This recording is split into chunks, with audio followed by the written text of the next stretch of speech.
This is Of Men and Dragons, Chapter 15 by DrBlackJack21.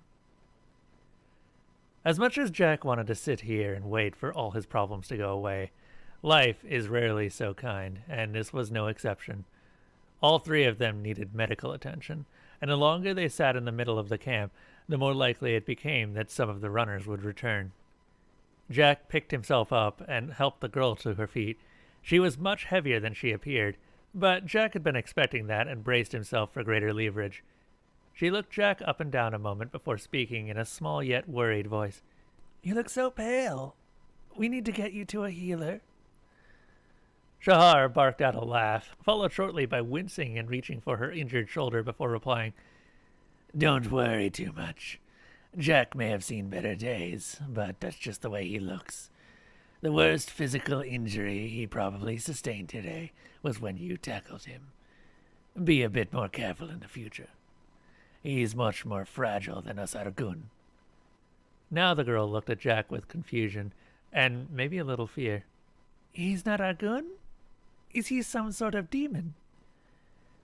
Jack let Shahar get another laugh and subsequent wince out of her system before speaking. He needed her to translate after all. "I'm no demon, and despite the local rumors, I'm no dragon either. My name is Jack, and my race call ourselves humans. This is my translator, guide, bodyguard, and, most importantly, friend, Shahar." Jack started rubbing the back of his neck awkwardly.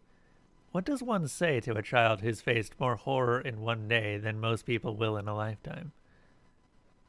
"What can I call you?" Jack couldn't help but feel a little lame.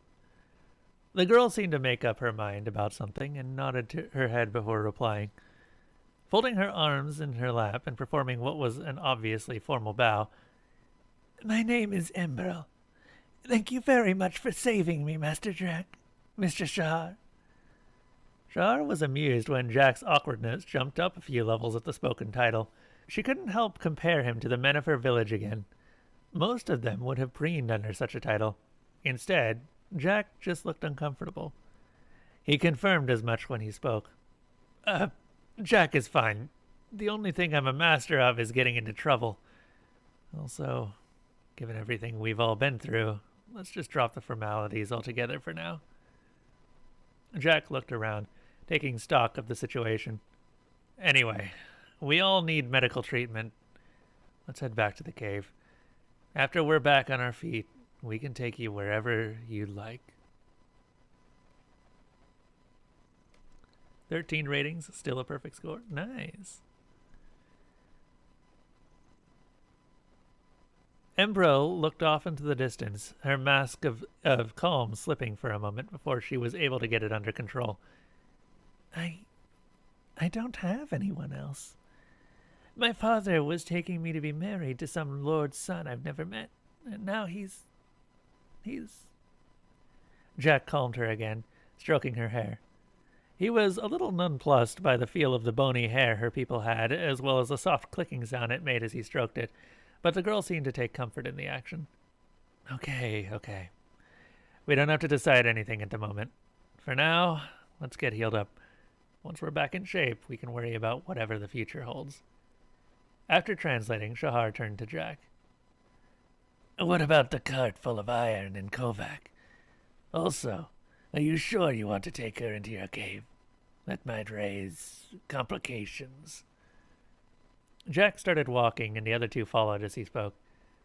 "First, and most importantly, if we need to, we can replace everything in the cart, including the cart itself. However, you and the girl can't be replaced, so we're getting you both treated. Second, this time of year, it'll probably be fine. It's too cold for any Argun to be far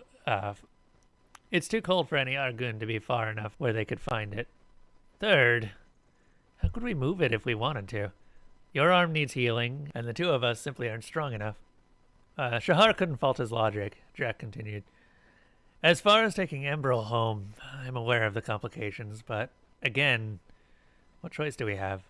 Neither of us is in any condition to escort her anywhere, and I'm not leaving her out here on her own."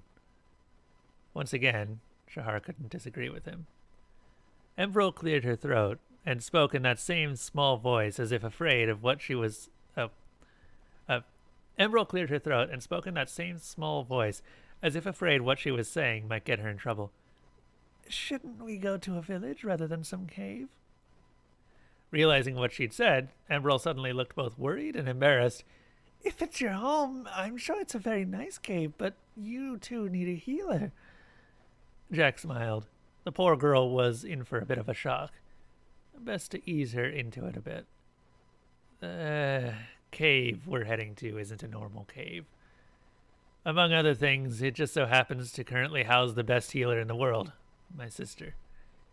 Emerald had that look all kids get when they think they know more than the people they're talking to, but was polite enough not to vocalize her thoughts. As the group approached the cave, Shahar came down on one knee and looked Emerald in the eyes as she spoke.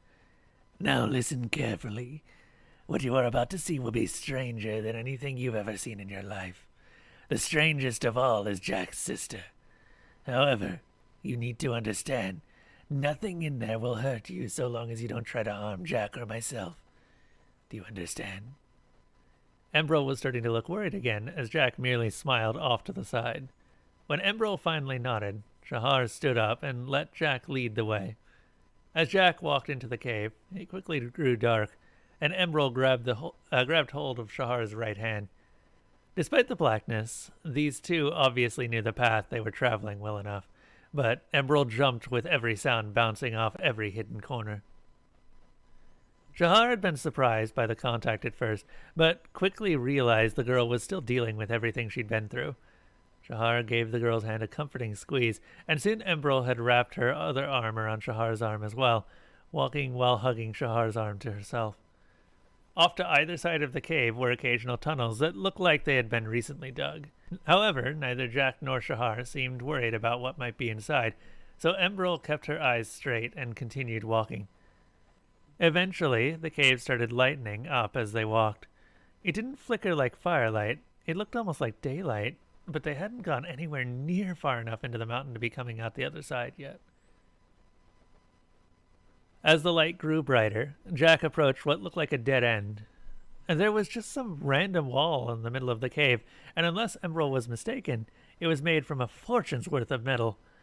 As Jack walked up, a part of the wall slid to the side on its own, revealing a bright and cheery room like nothing Emerald had ever seen before.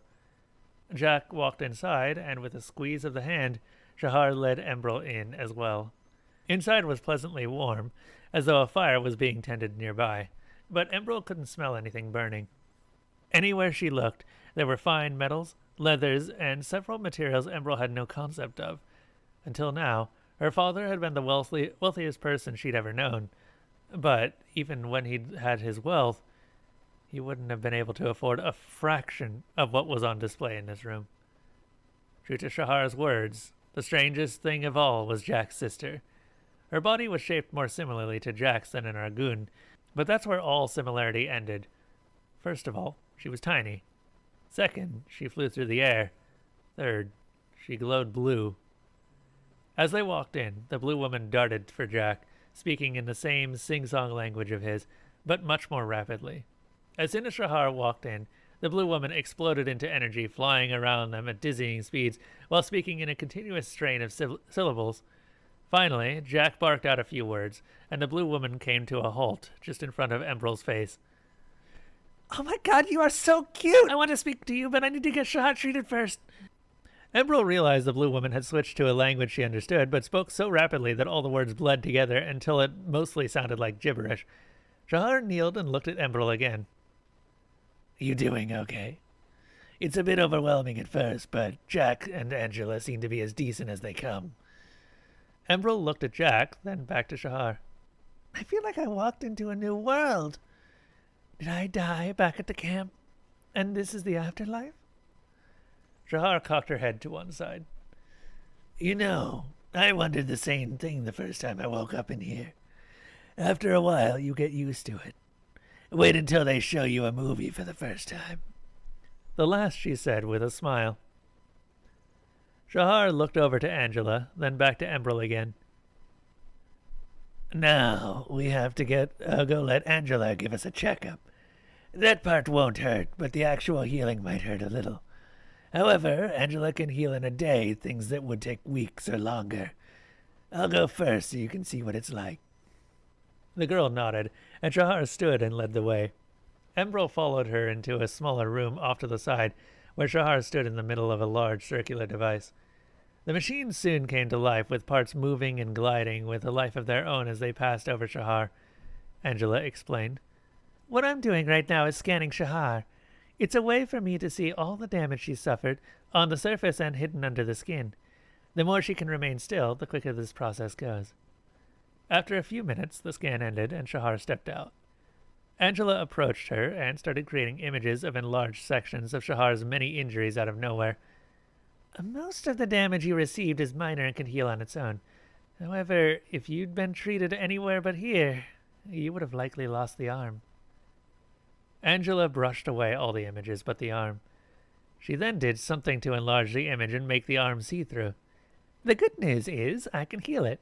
The bad news is it's a significantly more severe wound than Jack received the other day. It will take at least a couple days, and the first day will be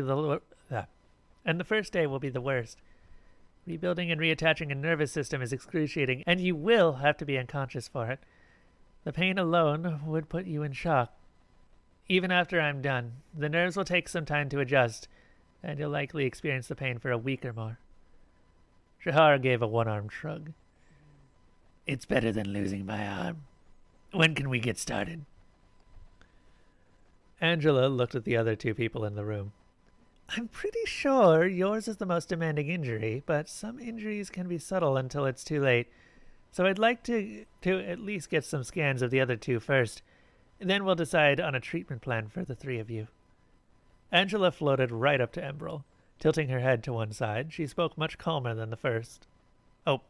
Tilting her head to one side, she spoke much calmer than before, her voice radiating a soothing feeling.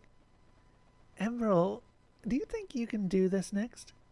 It won't hurt you, and it will help me know where you need healing. Embral looked up at the machine with obvious trepidation, and having everyone here to look at her so expectantly didn't help any.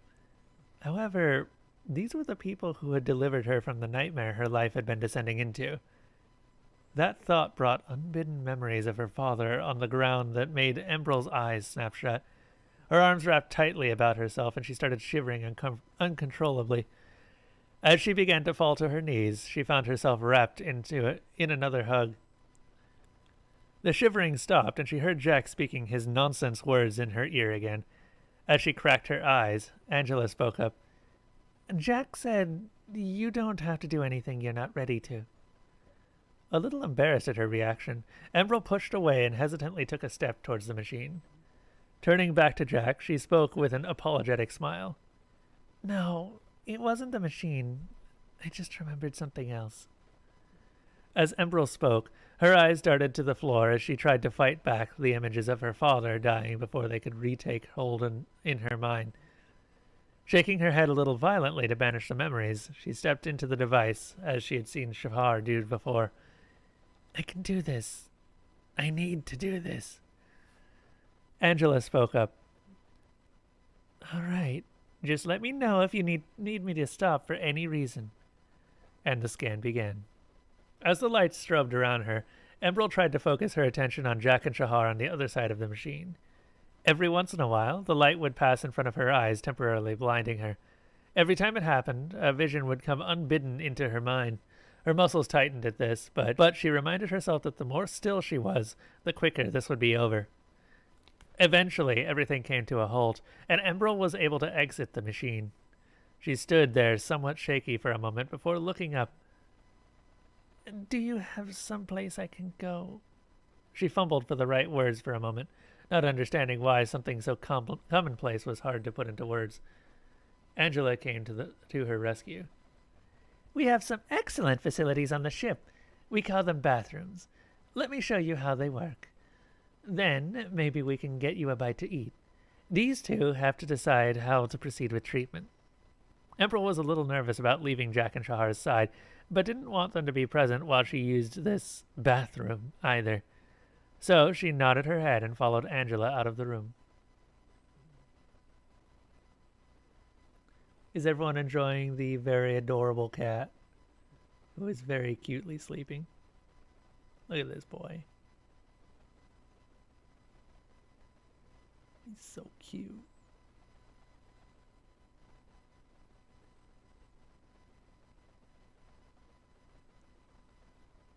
So rare that he decides to just hop up on my lap and go to sleep.